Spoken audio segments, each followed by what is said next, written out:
Well, it's interesting. I mean, Florida's the big dog in the state of Florida, right? And I mean, I'm old enough to remember when they weren't, when it was Florida State and Miami, and then when Spurrier kind of established himself, Florida became the real player.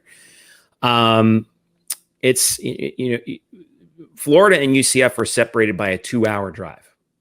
All right, and they've only played each other twice ever. Both times were in Gainesville. UF won in blowouts both times. But now comes since then, and the most recent one was in 2006, when UCF was in their second season in Conference USA. That's how long ago that was. And now comes this opportunity with UCF now having announced that they're going to be in the Big 12 no later than 2024. And with Gus Malzahn now at the helm after the departure of Josh Heupel after last season, UCF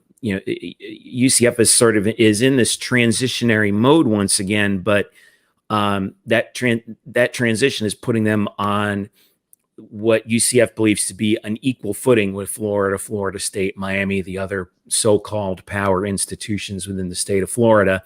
And this is a chance right now for UCF to really establish itself and serve notice to everyone that, okay, we're the new dogs around here.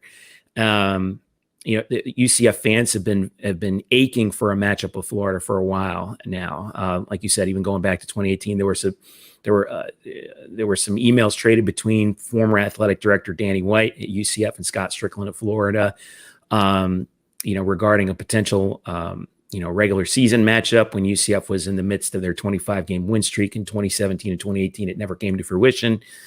And of course, there has been a lot of chatter, shall we say, between the two fan bases. But now these two get to settle it on the field.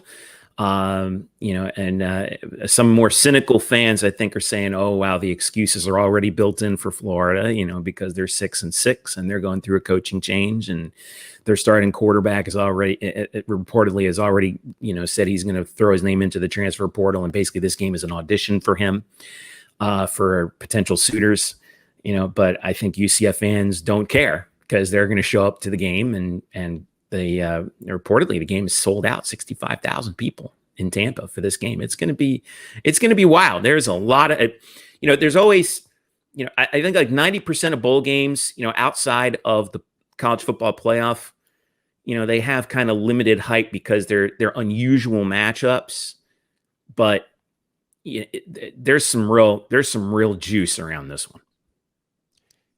And there should be, and that's going to be fun to watch. That's going to be fun to watch because we do see typically dead bowl settings in the stadium with half attended stadiums, if that.